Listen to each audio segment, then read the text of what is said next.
please share your wisdom with me. I don't understand it. What do they want to achieve? What does US Congress want to achieve? What is their plan? I am not understanding that.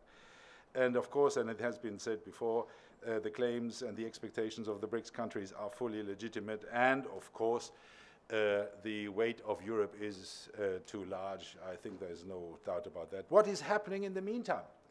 In the meantime, the rest of the world is creating competing systems.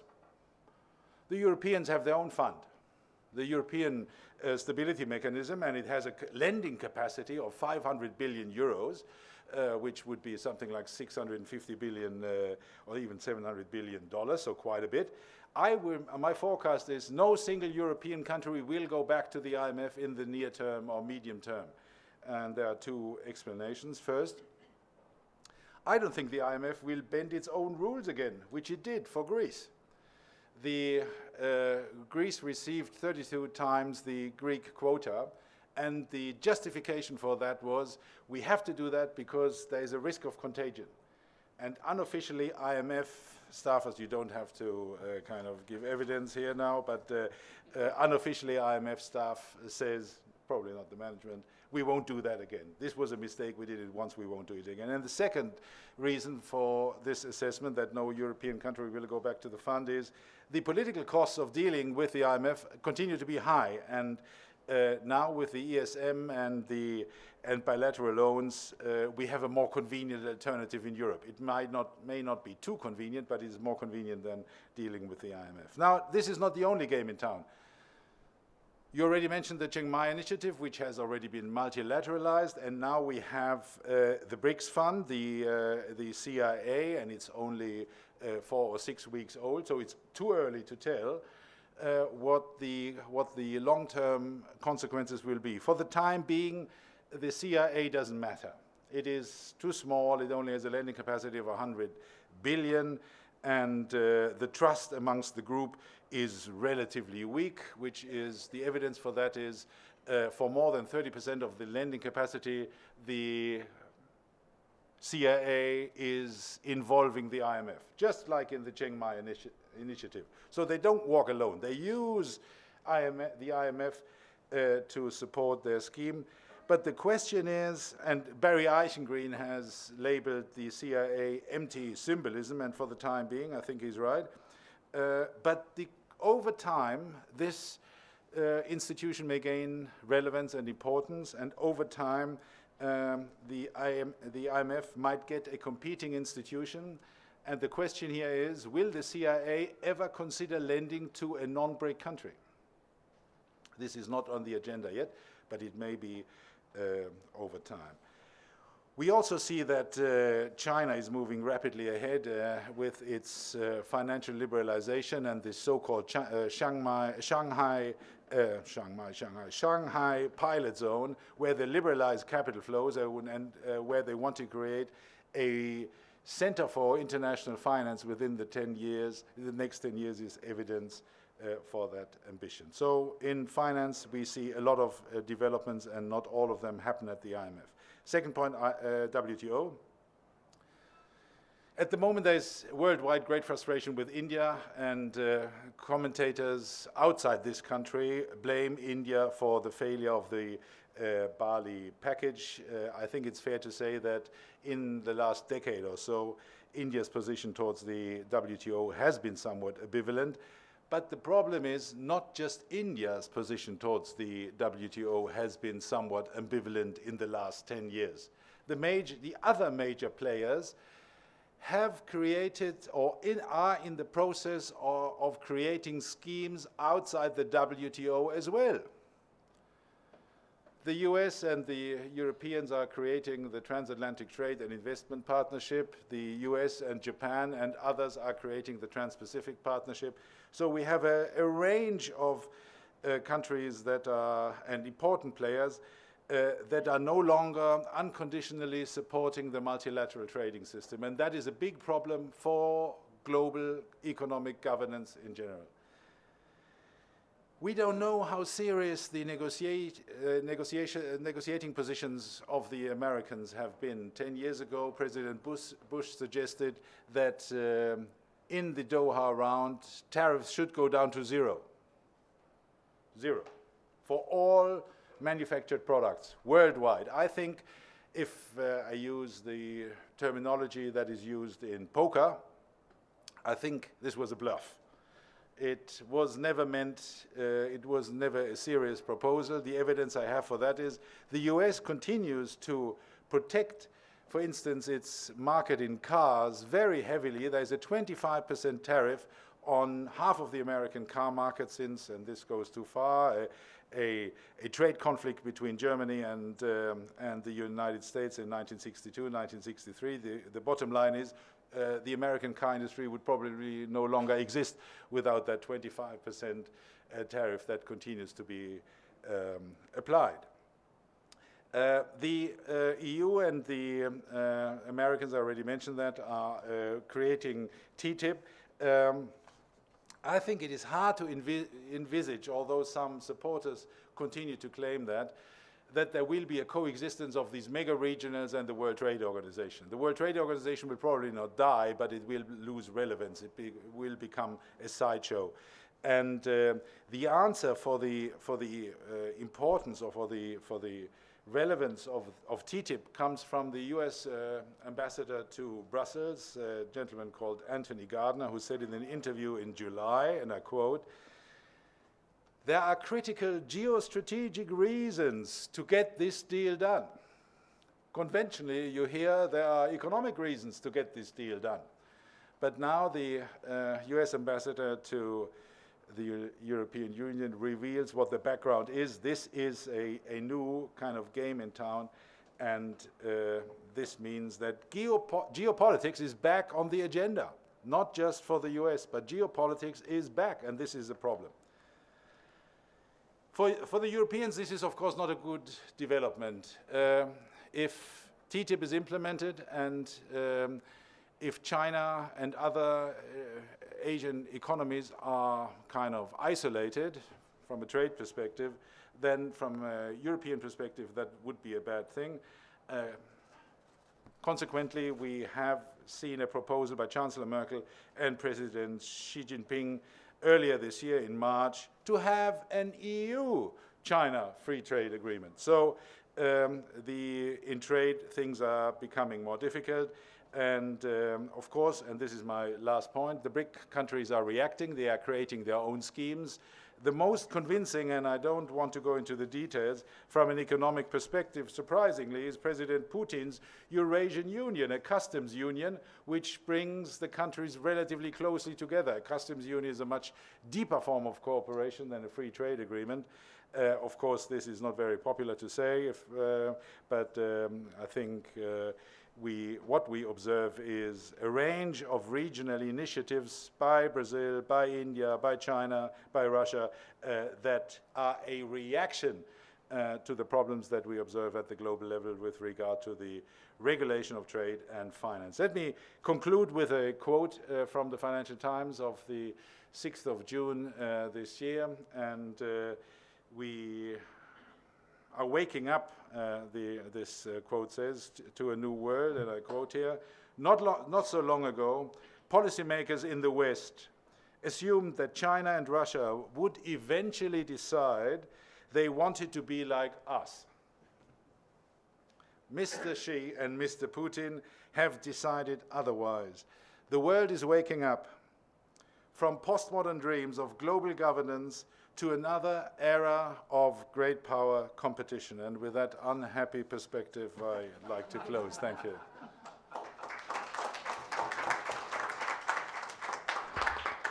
Thank you very much indeed. Cesar?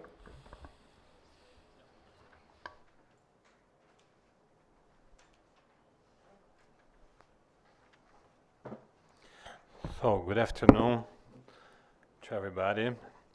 I have prepared a text, but I won't read it. When I'm sitting down there, it's usually a bit boring. The text is basically on pronunciations that my finance minister and the governor of Central Bank of Brazil did in the IMF. I will come to these points briefly, but I won't stick to the text. First of all, let me say that broadly, I appreciate very much the views presented by Dieter.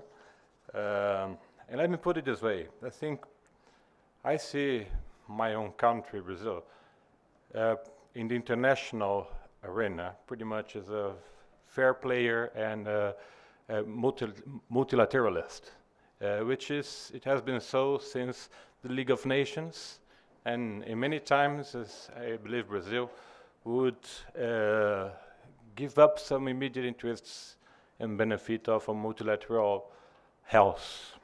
And that's how I come to the CEMEN itself. We know in the IMF, in the World Bank, okay, because it's economic, we will not talk about Security Council, but still, the structure is frozen with a picture of the past. And as Dieter pointed out, we are moving towards a multilateralism, and as simple as that. Emerging markets, developing countries want their share of the cake. And those who are avoiding change, of course, there are explanations. Nobody wants to give up power. I suppose somebody in the Congress of the United States may be thinking, will I sign a paper according to which my country will lose power? But that may be a problem, I understand. But when you think of the health of a multilateralism, it does make sense. Now, what do you think will happen if more developing economies keep holding to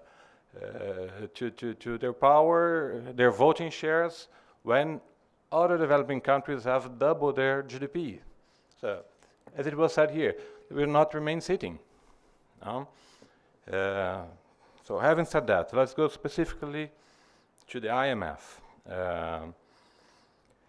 As you may see in the paper I prepared there, I could say that my finance minister, my governor of central bank, they're not very happy about the reform. Basically, in 2008, after the world crisis, Brazil, together with other BRICS countries and other emerging economies and developing countries, have contributed beautifully, I would say, with an emergency situation. But that was not also given for free. There's no such a thing, as I say. There was a high-level understanding that this help would be attached to a reform, to the conclusion of the 14th GRQ and 15th GRQ, which would review the quotas and the governance structure. So no need to say that they were very much disappointed with the refusal by the Congress to approve the 2010 reform. Maybe the explanation is that the one I pointed out, that's a personal explanation, not an institutional one. But still, it's our duty to keep on putting pressure. And I think it's a duty of the IMF, which is, okay, we are members of the club, and we want you to help us do more, put pressure, find out, help us create the situation by making it clear the gains of multilateralism, the gains for the institution, which at the end, which will be necessary to make, let's suppose, politicians understand and explain to their constituencies that sometimes it makes sense to give up power. Ways forward for the IMF. So my minister has pointed out one alternative way concerning the 2010 reform, which would be to delink, to disconnect the 14th GRQ from the amendment of the executive board reform. This will be legally feasible, politically more difficult, but if it's not impossible, it's possible, and we should put energy on it. Otherwise, we risk worsening the situation. the more we delay, the more we do not meet target, as it has been happening. Missing target after target. IMF loses credibility, and somehow, I'm not saying that this is a reaction, as Dieter pointed out, it could be, but I suppose that if other countries, BRICS, and other groups are feeling the need to create new structures, it's because the present one is not responding to our expectations.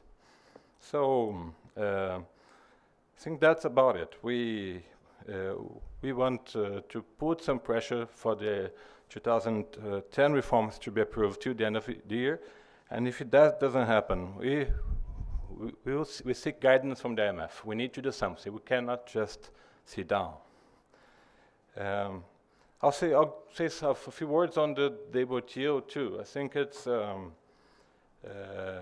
not because we have a Brazilian there, but sitting in the direction. But we were, as a country, really happy that finally the Bali package has given some new impulse to negotiations. And I'll say it again, this is a personal note. I mean, we of course didn't like the new situation created by India. Brazil, more than anyone, is supportive of food security. Now we have a large story on that. But we also need the multilateral system to keep working. That's what we hope. We may have good developments in the near future. Well, I think basically that's it, and let's leave time for questions. Thank you very much.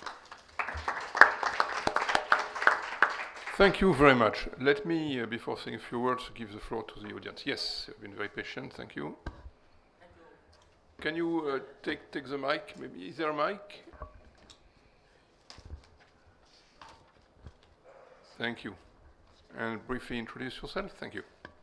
Thank you, Mr. Chairman. I'll take 2 or 3 minutes, please.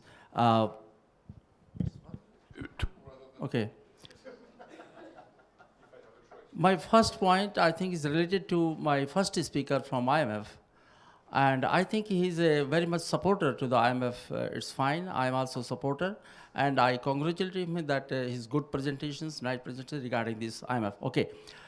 And there's no question of dismantling IMF. You are right, sir. Even I think, Professor Stiglitz, so I think the big critic of IMF, he also says that there is someone, at least, who looks after any country in the crisis. So it's fine. So it should survive. Number 2, I think, relating to Professor Virmani, I think, is a wonderful work he has done in the world, and I think most of the academicians know this kind of exercise that he has done. Voting rights. But I want to clarify one thing from him, that is there any relationship between the more voting power or quota power and borrowing capacity of any nation? If you look at the practice of the past, even if you don't have in a low voting power and quota power, you get the loan. IMF goes to a crisis country, IBRD provides you loan if you are poor, and IDA also provides the maximum amount to the poor countries. India is #1 country from IDA. India is 3rd largest borrower from the IBRD, and large number of loans we have taken from the IMF. My second point is to Professor Virmani also, because the G20 countries have been talking about only the voting rights. But I want to take one more point for these countries, that they should declare that unless we attack the IMF conditionality, no one is going to touch that Pollock model, which is the most important content of this IMF. If you don't try to discuss that issue at this platform, I request the director of the ICRIER also, that next time I think he should invite the special conference, international conference for IMF conditionality, and only the experts should be invited for that, so that they can discuss this important component. Okay. My third point relating to the third speaker. This last point, huh? Last point. Yes. Third point to the third speaker, who is talking about the World Bank Group. please mind it. I want to ask you the one question from you. You are talking about the IFC and MIGA are effectively integrated when these two institutions are different. IFC is a lending institution and MIGA is not. How you can integrate these two institutions? The fourth point is the fourth speaker, please. Fourth speaker. Yes. He says that IMF is not the lending last resort. I think it is still there. Lender of the last resort, IMF is still. You say that no European country would go. If you talk about the Greece and Portugal, do you know the conditions of these two countries? 8 to 9% current account and fiscal deficits they were having. Debt GDP ratio, skyrocketing. More than 100% GDP, debt GDP ratio. And IMF solved it, even it now. Secondly, you say that China is going to become an international finance center. I doubt it. It's not. Because China itself is a poor country. China is a borrower country. China is not a lender country. It may be a surplus country, but it's not. It's a borrower. It's the third largest borrower from the World Bank. A country which is still borrower can't be a lender. Thank you. You put plenty on the table okay, already. Sir, thank you. Yeah, I think we would need 3 days to address all these issues. Huh? Let me take a few more. Yes. My question is to Tom and Dennis. Has the emergence of China as a big lender had an impact on the quality and the nature of policy advocacy of IMF and World Bank? I'm asking this question on the basis of a comparison between two countries, Sri Lanka and Ghana. And both these countries have been big borrowers from China. And both IMF and World Bank have been writing very glowing report on both countries. One is in trouble now, which is Ghana. Sri Lanka, many people think that it's on the verge of trouble, right? But this position has not been revealed in IMF World Bank reports. And many people believe that it is because of China competition. The Sri Lankan president, when he negotiates with IMF and World Bank, always say that because of the strategic importance of Sri Lanka, China is giving us money. Sri Lanka has borrowed 3.5 billion. I mean, for a small country. I think this, is reality. World Bank and IMF want to please the customer because of the China competition. Now, my question is, do you agree with me? If you agree with me, is there any way of resolving this issue? I mean, bring China into the fold, and since it is a G20 country, otherwise, quality of policy advocacy is deteriorating. Thank you very much. Last one. Yes, Rajat. Hi, thank you. I just want to kind of rest of the panel to probably think about the question that Heribert raised, which is what are the possible reasons that the US Congress could be blocking the IMF? I mean, he says he's given up and he doesn't know but maybe the panel could potentially say what are the possible, especially in the context of the emergence of these, as Heribert said, competing organizations, competing models of global governance, especially in the emergence. So US probably recognizes that there's going to be emergence of alternative mechanisms. Of course, they could coexist. And as Tom said, they'd probably work with the IMF as well, or with the existing institutions. So in a situation where there's going to be an emergent structure which looks at, which has alternative institutions emerging, what could, and IMF sees that writing on the wall, or the US sees the writing on the wall, what could be the possible reasons for this intransigence in the Congress? Thank you. I think we should stop there. Let me, you wanted to? Okay. Yeah, Jaimini wrote an article today about exactly this. So. Well, we won't go into that. No, thank you. I think the presentations were brilliant, and I was particularly impressed with what Dr. Vermani presented. more a comment in the sense of having worked in one of the Bretton Woods institutions and for a long time, particularly when I was listening to Mr. Medvedev, it reminded me of, if you'll pardon me, I want to reminisce a bit of my conversations with my bosses and those who reported to me. Those who reported to me were very confused. They would say, you know, you don't seem to have any time for the hardcore stuff anymore, the people. And I had to tell them, look, I have to report to my bosses on these various parameters because some private sector consulting companies have been asked to come and look as to how the World Bank can make itself more effective.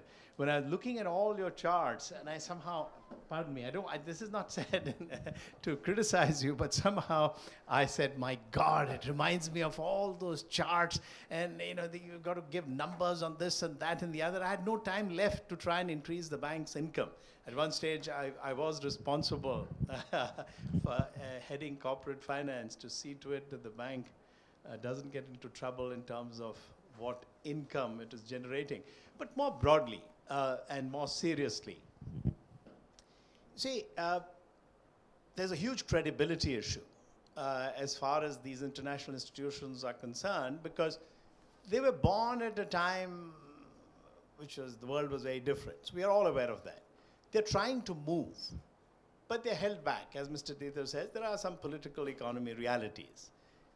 I think it'd be useful if the panelists were to drop whatever hats they have, whatever institution they're working for or will work for, and give us their true, unadulterated views on the some kind of complete confidentiality basis within this room as to how you see, how do you see this kind of thing playing out? You know, the political economy constraints, and the fact that if you really take Ukraine, I mean, you know, okay, you can argue that it was moving towards a balance of payments problem, but it's basically, you know, you need to tell the Russian bear where it gets off. So IMF gets all ready and says, okay, here's the program. It's all done in 24 hours. Actually, if I remember right, the US announced it before the IMF had put its numbers together. So now, this is not lost on people. So that's the crux. If you really want to make this panel discussion interesting, I would like you to drop whatever hats you're wearing and tell us what you really feel. Thank you. Okay, please close the microphone, cameras, and everything. Okay, thank you very much. What I suggest that instead of addressing each question separately, let me give the floor to each of the panelists and ask that person to conclude and answer the questions whenever they were of interest to him. I was going to say him or her, but I realized that we are very, very much gender imbalanced panel. And I apologize for that. Okay, let me start in the reverse order. Cesar. Well, hello. Working? Yeah. The topic that comes through my mind, it's a good question. I think I have somehow presented one personal series, as I said. When it comes to Congress, any Congress, not necessarily, people are elected, so they have to give explanations to their to people who vote on them, right? And give up power is not easy.